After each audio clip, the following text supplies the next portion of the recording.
It's time again. Welcome back if you've watched the previous episode in this series of replacing the timing chains on the Discovery 4. And welcome to anyone who's tuning in for the first time. In this third episode, I removed the old timing gear and replaced them with genuine parts, replaced the power steering hose seals, installed the rear alloy coolant pipe, and finished by installing the timing covers and crankshaft pulley. Friction washer off. I've already cleaned up this keyway because you have to put sealant on it to stop oil leaking out. That off, bin. Forgot to mention I haven't got the camshaft lockout tools in yet. You don't need to, as long as they're back in when you pull it out to make sure it's all timed up. They're obviously in the right position now, and the crankshaft is in the right position because the lockout pin is in. But it's just making sure that when it goes back together that it's in. But I will just try and slot it in just to see if it fits. Yeah, I mean, call me lucky, but it went in like butter. Didn't have to do anything. I know some people have had real problems. You've got to wiggle the camshaft a little bit to get it in, but it went straight in. The only problem being this little wing nut doesn't really fit. Can't really tighten it up because the bulkhead's in the way, so I'm gonna have to replace that with a bolt. But yeah, I may as well lock them off now. These are M8 bolts, by the way, so don't get caught out. That's it, we're in. I'll be honest, that's the easiest bit so far. That's what people are moaning about. Took 60 seconds each side. That one's in.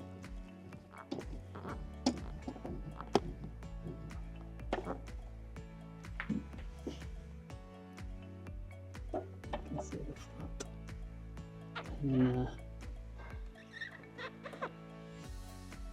There we go.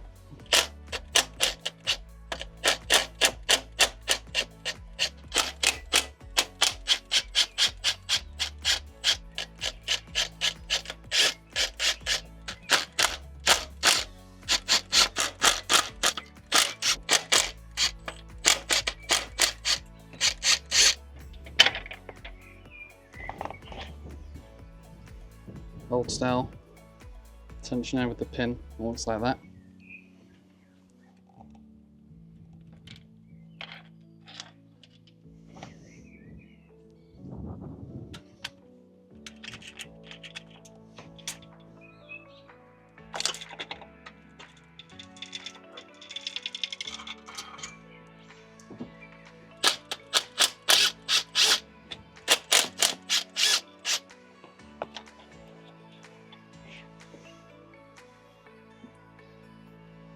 So obviously now we've got it off, you can see how worn that part of the guide is there, creating the slop in the chain. You wouldn't think it'd make much of a difference, but it really does. Caught it just in time.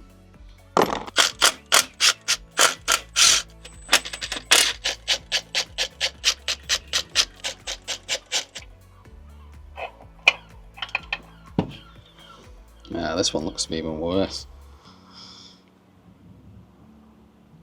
It's quite deep. Take the sprocket off. The friction washer will be behind it. And I don't know if you can get this the wrong way around, but for my own reference, the writing, the text is facing this way. Second friction washer.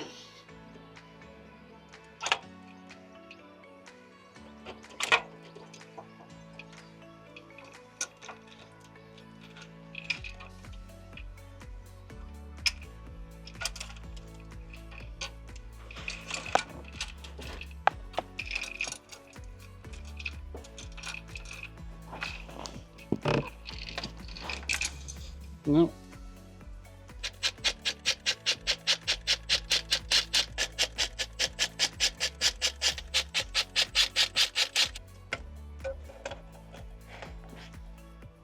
That guide.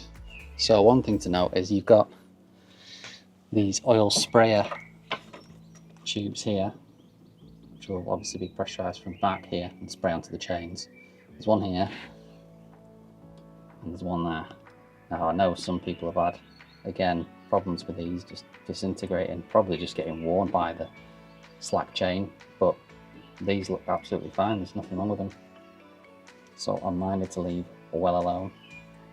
Or me being me, I'll say that, and off camera I'll take these out and I'll blow some compressed air just to make sure they're not blocked and pop them back in. bit delicate this one, but I just want to show you something I did want to do whilst I was here. Is check out these filters. I've just managed to get this one out. If you get a hook, pick, and put it in and twist at the same time, it does actually pop out.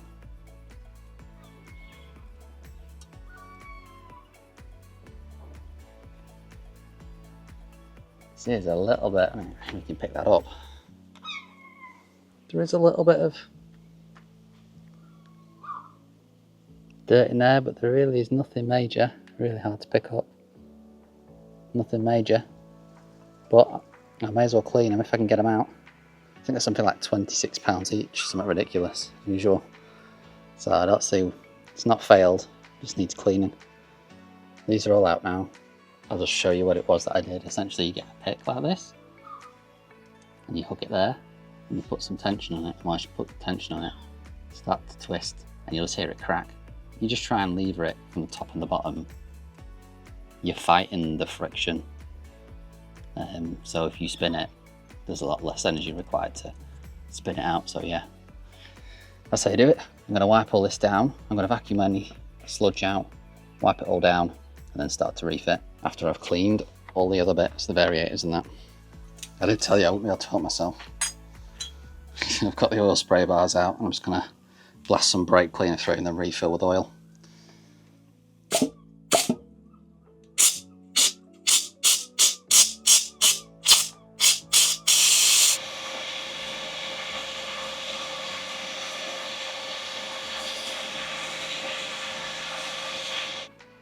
Hopefully you can see these are nice and clean now. So I can oil them back up, pop them back in.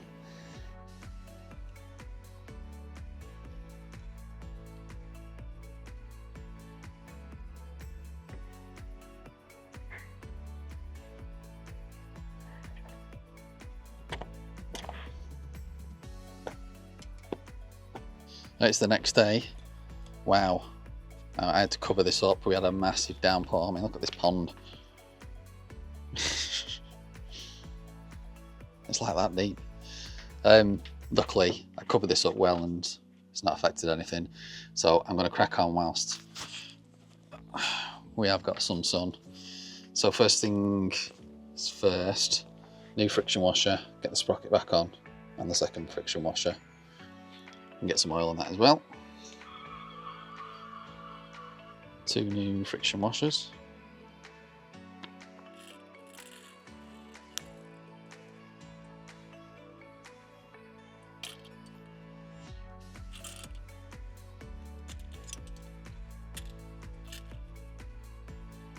We'll have to degrease the bottom of the keyway here because you need to put some new sealant on that to stop oil leaking, tracking down and leaking out.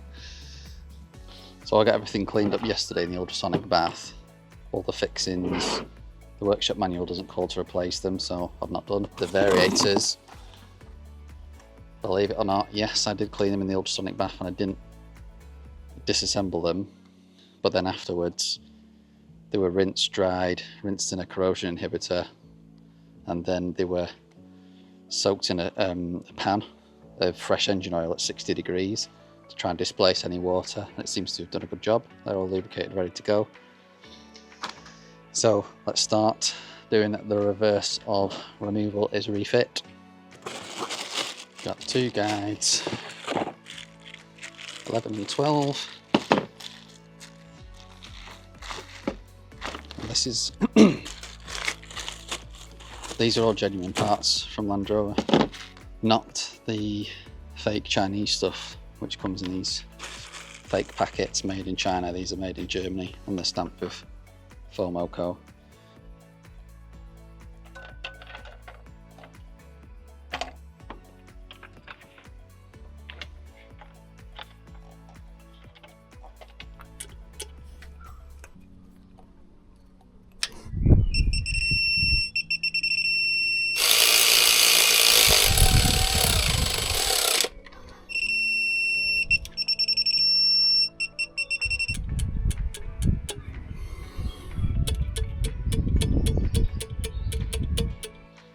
Next up are the chains. They're the same. and I've got these separated into the left and right where they came off intake exhaust. So I'll start putting these on.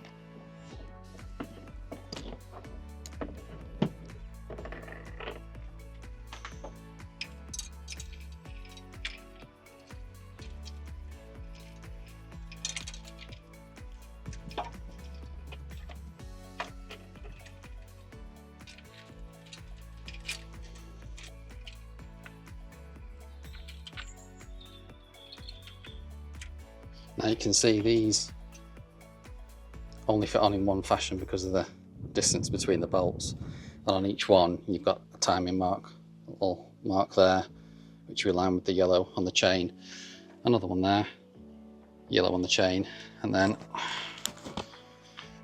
if you come down here you can see there's a white mark there which needs to align with that little pin there, little mark on the guide.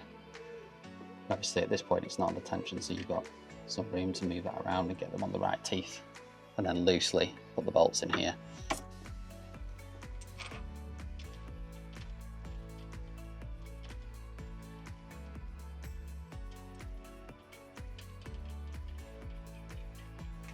Now you can see we're all on now.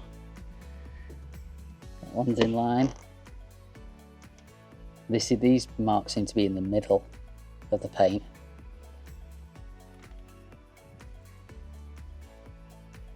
But this one, you can't really get it wrong. See the guide comes down here, it's under tension, pulling it, under tension. Obviously you can't turn the crankshaft. This one is on the edge of the white mark. The left hand edge is in line with that mark there. And obviously that's as tight as it goes around here. And this is where the tension is placed by the tensioner, which goes in there. So let's move on, let's do this left hand one.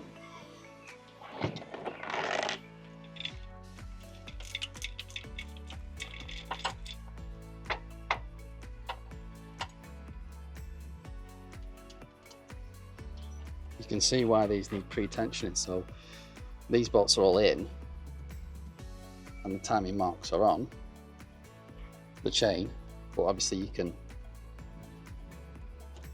still move them. So you have to pre-tension these, but we'll come on to that in a bit. Might need a special helper for that one. I might get the missus out.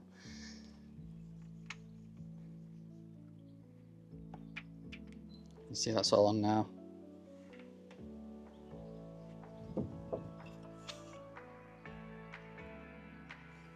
You do have to be a bit careful. Again, it's sort of on the edge. You have to be careful where you put the tension because it will slip a tooth. So you have to put the tension down here and just make sure that between this one here and this one up here, you're all good and that this is tight. You know you're in a good place. Next is the tensioner arms. These are the same. I believe they're symmetrical. Yeah. And obviously, well, might not be obvious to all, but this is why we're doing the job. Because these pins here, those who know, but if you don't know, these are solid aluminium on the original part, which is why when the pins press on that area, they wear through and create play in the timing chain. So they've obviously replaced it with a steel button there. So this should be good for another God knows how many miles. So let's get these in. I will say, the manual says do it in this order, but you can't, well I can't get it in with the chain in place, so I just have to take the chain off the crank sprocket just to get this guide in. And I'll pop it back on.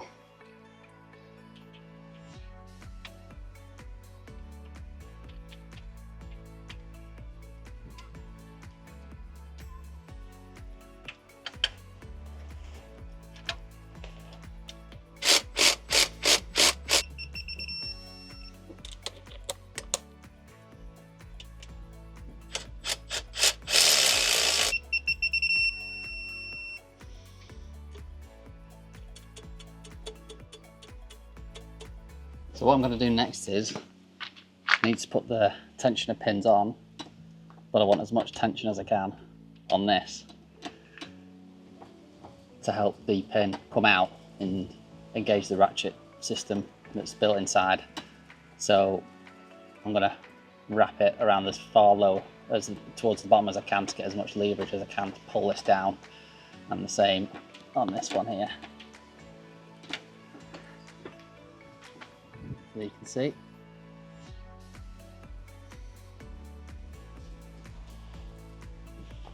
Let's get the pins in next. Interestingly, this one here is an earlier model. They look exactly the same except that's got AA on it and that's got AB. I can't find anywhere on the internet what the actual difference between the two is. They look absolutely identical, but I didn't want to risk it, so that one will have to get sold on. I'm keeping the AB, which is I believe a later revision, and I ordered another one which has a Jaguar part number on it that is the correct later revision AB. So let's put these on. 2 bolts, 10 Newton meters.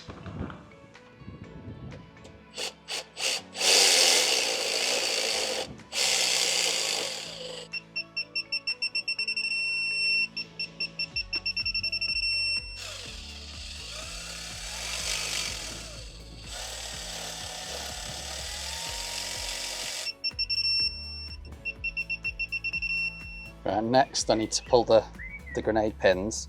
The zip tabs are helping, but just in case, I've just got a bit of mechanical leverage on the back here, which is on the casing, on the tensioner pin housing. Don't want to damage anything.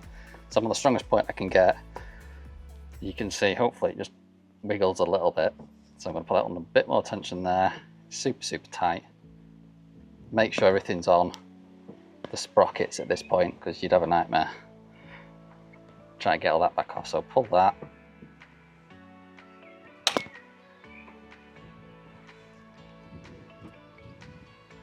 You can hear there's no further click, and I put quite a lot of tension on that, so I'm confident that's fine.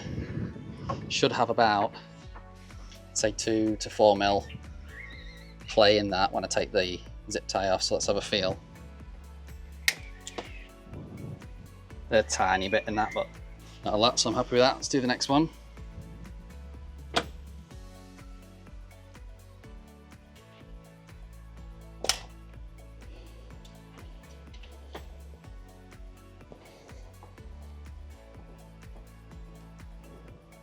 There we go. You can see that. I don't think people show this very well online. You can see.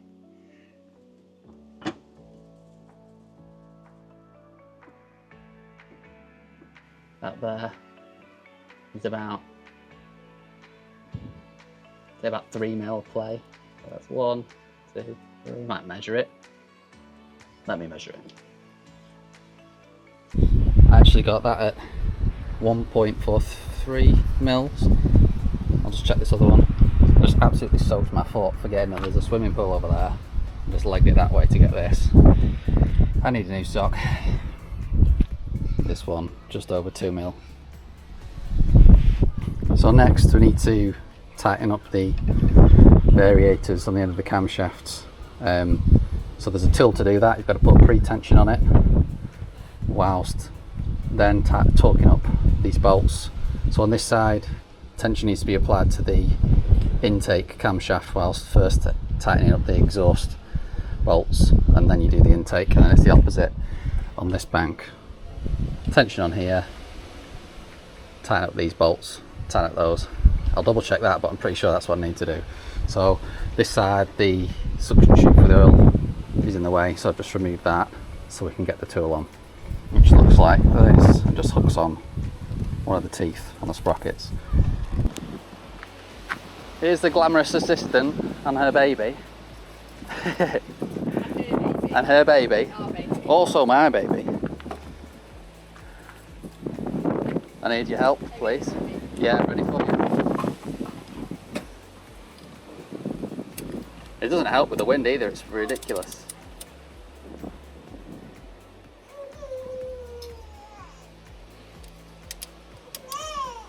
Oh, William.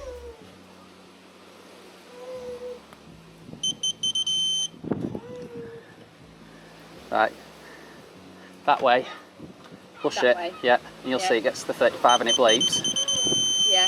Keep it there. Okay. Let me get mine.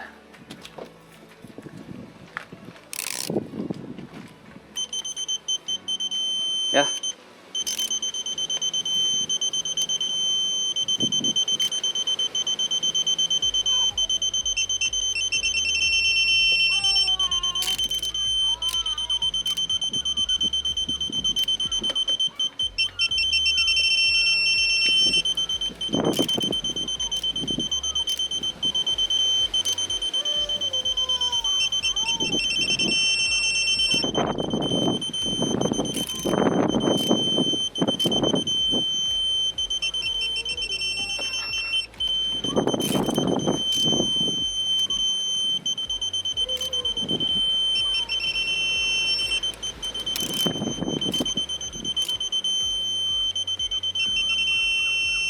Done. Thank you.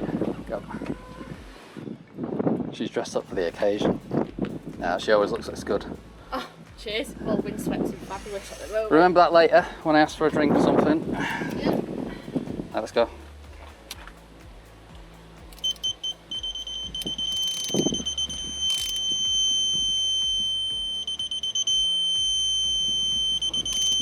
It's turned off.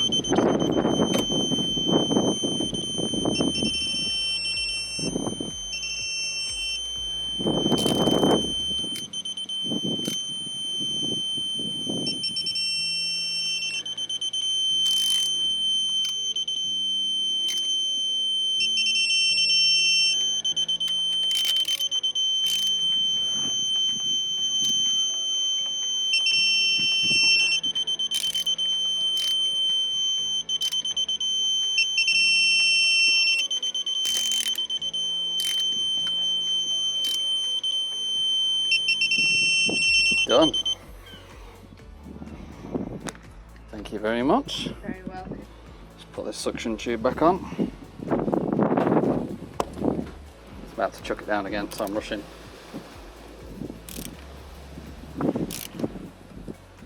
So, the new timing cover, lower timing cover turned up today. So as I said, I think previously it comes with a seal already in, Ford Motor Company one.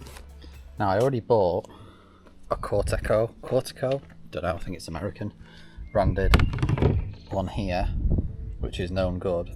But the point of this is just to show you what came off is this one, genuine.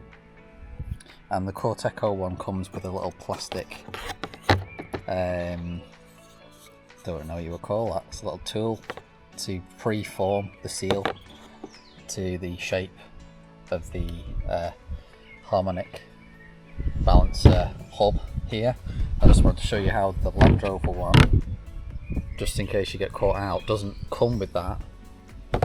So you can see here, it's got like a double lip to it, and as you push this in, it bends that inner lip and points it inwards, so it looks like that you can see. It bends the lip inwards, and it's a double seal, so there's a seal there and a seal there to keep all the oil in. Now, just to show you from reverse, this is what it looked like when it goes on. It would go in like that, and as you can see, it's quite a tight fit. I mean, it's probably fine forcing that in with some oil to lubricate, but as I said, what the Cortico have done is put this in, which sort of pre-molds it to that shape, so that will go on much easier like that. As you can see, I can push that in and it's in. Nice. So yeah, risk it if you want and just force it in, it's probably fine, but luckily, because I've got this, I can use this. I'm going to lubricate this up, I'm going to push it in, and I'm just going to leave it until I install it, just to pre-form it to the shape it needs to be. Then I'll sell this one on because I don't need it. There you go. There it is, installed. There is a tool for this, for using to install this crankshaft as well, I think so. But I imagine that's ridiculously expensive. I can't really warrant that for one-time use, so there you go. It's a new day. I did yesterday I put a mark on top here at 12 o'clock and torqued this up to 100 newton meters. Did try 50, and it just, obviously because it's a reverse thread, you've got to loosen it that way, if you will, to tighten it, but then you can only turn the engine clockwise, so it just loosened the bolt if you turn it on 50 newton meters, for me anyway, so I had to tighten it up to 100. 2 full rotations on the crank, and then tried putting the timing tools back in, and they slotted in absolutely perfectly. So it's all timed up, it's all good and proper. You can see the tension now. It's fairly tight, it's little to no play in that. Everything is looking good. So again, I'm still waiting for parts to come.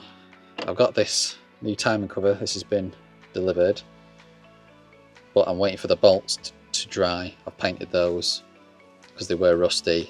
I think they're all made of steel and they're zinc coated, and a lot of them are fine. There's still a lot of zinc coating on, like these here, you can see they've gone a little bit furry. It's just the zinc oxidizing, but some of these ones down here were rusty, so I've painted those. And I'm gonna change these seals here, which I've got here, just whilst I've got the access, before this timing cover goes back on. No, before the pulley goes back on, etc. After the timing cover, I'm just gonna do these because I can get to them. It's nice and easy. So 25 newton meters on this, likely to be a leak of some fluid coming out. So let's get this done.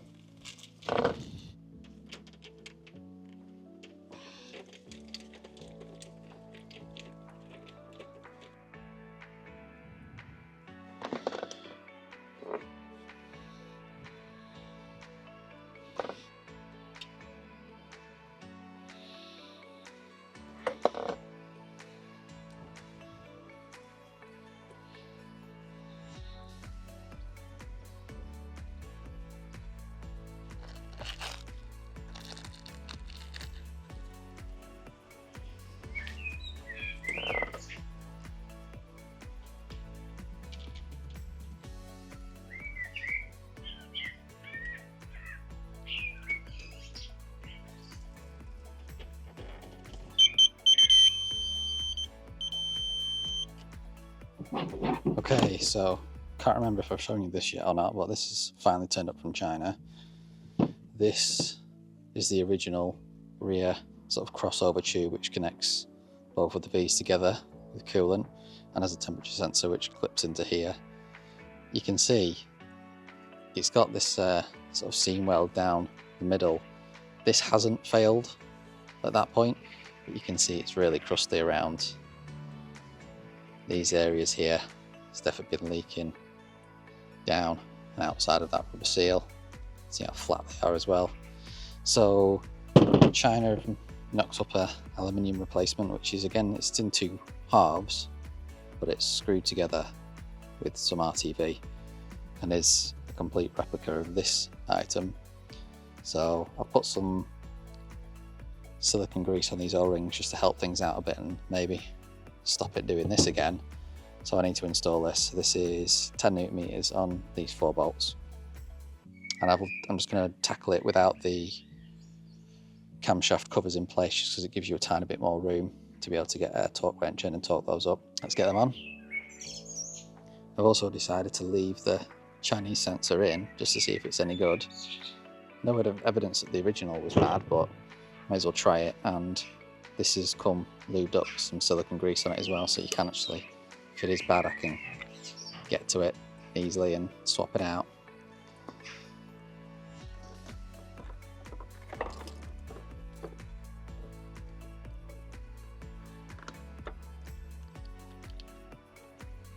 You hear this click? Click. See, the Chinese one just won't go in, does not click at all. So I am going to swap it around for this original one.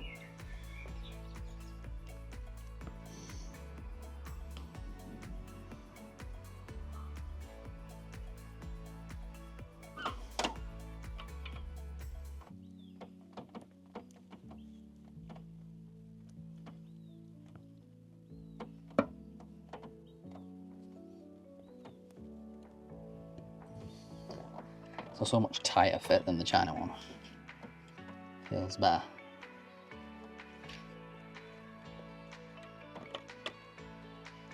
Click. Happy. Hopefully you guys can still see, it's getting a bit dark.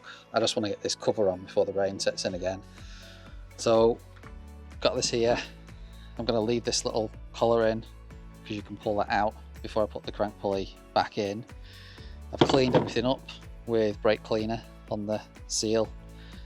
Cleaned everything up on this face, Scotch Brite, etc. Especially at the bottom here where the sump meets the block, because you've got to put RTV along there, the sealing joint there. I'll just show you. You can see along there, that sealing mark on both sides. So I've got some Corteco stuff. I've had it for a couple of years. I just tested it on the table a few days ago to make sure it's not gone off, and yeah, it's good stuff. So I'm going to put a bead of this on both sides. Let's get some sealant on and then get this installed.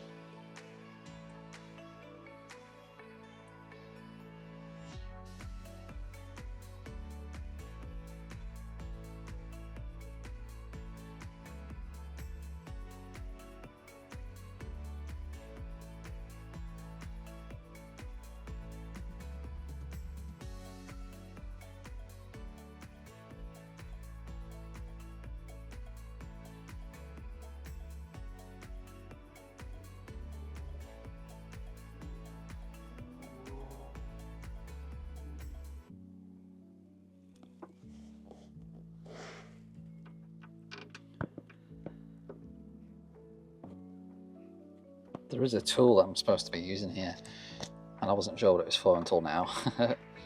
It's to align this whilst you slide it on onto the centre of the crankshaft so that you don't mess up that bead.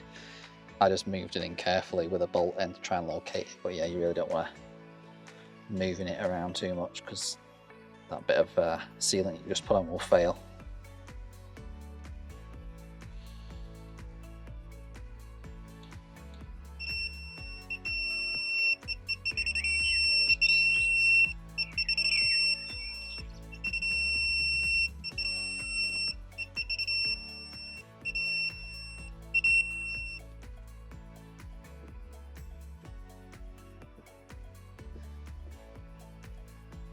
Finishing touches. Just a bit of thread mark, a bit of a bolt marker on everything. Job's a good one. Moving on. Just want to show you the difference dead quickly. This one, aluminium oxide blasted to get rid of most of the corrosion, and that one there finished up with a glass bead. I think you'll agree. It looks very good. This is quite aggressive, but not enough so that it hits the aluminium. Probably because I'm running a low pressure on my machine, and it's just only a small compressor anyway. But that finishes it up really nicely.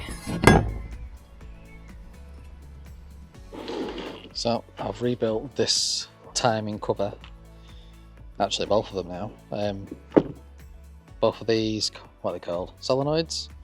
For the VVTs, they're back in, both sensors are back in, all torqued up, and I've machine polished this top edge just whilst I had it off, and all the mating surfaces where all the O-rings go, and all the O-rings have been refreshed. So this is ready to go back on. Nice and clean. So I'm going to put a bead of RTV on here, as per the manual. And not spread it out like most people do. Don't know why people do that. Just a single bead, continuous bead all the way around, and then loop back on this bottom edge, and then torque it down to 12 Newton meters.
just to make a point about how much RTV and squeeze out.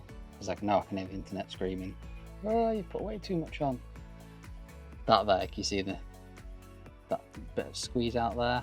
I'm going to leave that to dry, and then I'm going to trim that dry rather than smudge it. Probably doesn't make any difference, but you can see how much is squeezed out in the exterior there, and how much is on the interior there. It's got a chamfered edge, and you can compare that to just down here on the sump, where you can see the grey with what Land Rover have done. So it's very similar. It's there. I think that looks pretty sweet.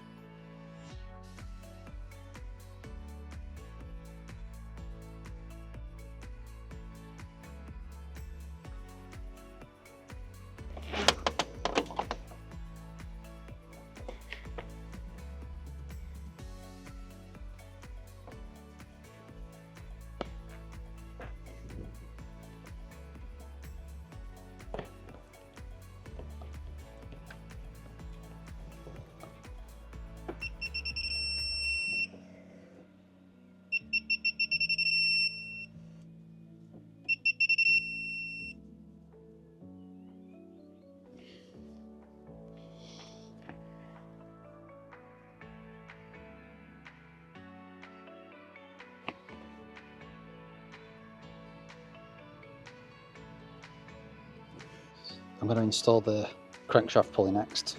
So you've got to put some RTV down the keyway. And it's very specific, if you can see the picture. So I'll put some dots, use the gauge and just put some dots in pink there. And that's pretty good there.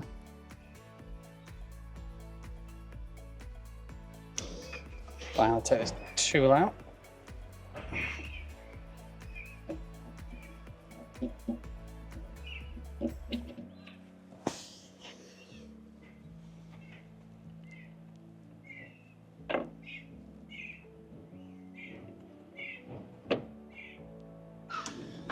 So you can just see what's going on there.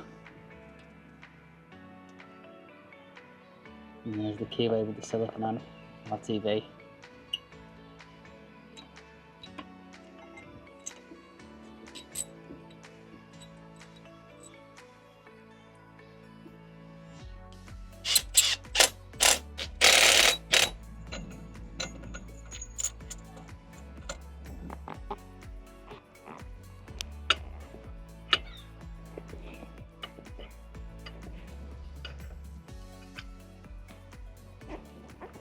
No need to over tighten it because the pulley bolt will do all the work. You can see just there what it's done to the sealant. So these bolts require Loctite 270, or in my case the Beta version.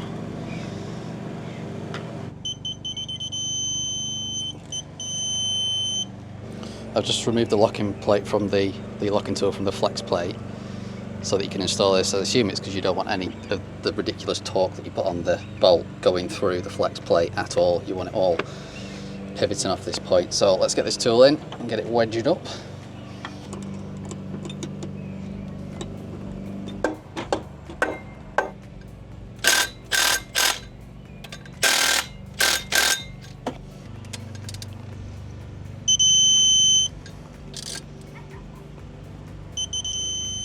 Getting to the fun bit. Nut. New bolt needs to go in. These are stretch bolts. I need to wedge this up, and then it's left, so anti-clockwise to tighten 200 newton meters plus 270 degrees. That should be fun. Let's have a go. I don't rate these Chinese tools, by the way. I mean, this socket doesn't fit my adapter properly, doesn't fit the bolt properly, and I just have to hammer this all the way just to get it through this shaft. Not very good. Oh well, don't have any other option. Right, we're on with the jack, we're under tension. I'm just going to mark the socket off somewhere so that I know where 270 degrees is once I've finished. There's your 200. Let's put a mark on it as best as possible, sort of 9 o'clock.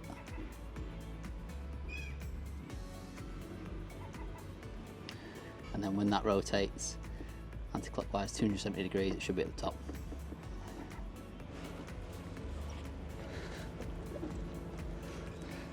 This is tight.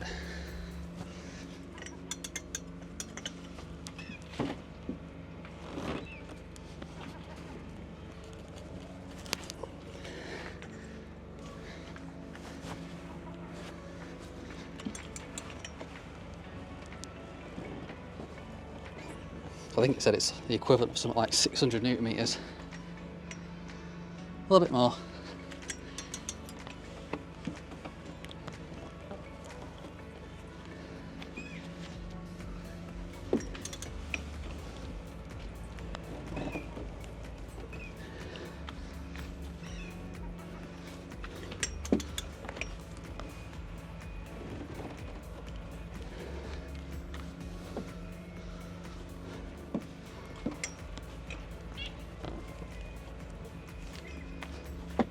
Tiny bit more.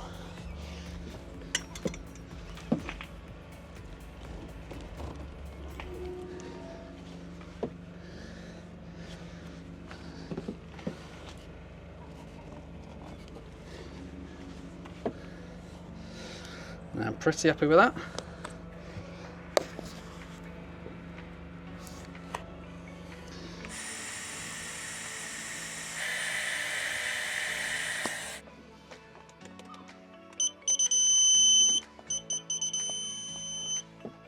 That's it for today, folks. If you stuck around until the end, drop a comment below and let me know. In the next episode, I install the valve covers, ignition components, sort out the fueling, wiring, accessory drive, water pipe, inlet manifold, and throttle body. We're getting closer to finishing. Make sure you go back and watch the previous episodes to see how we got to this point. It's a final thanks from me, and I'll see you next time.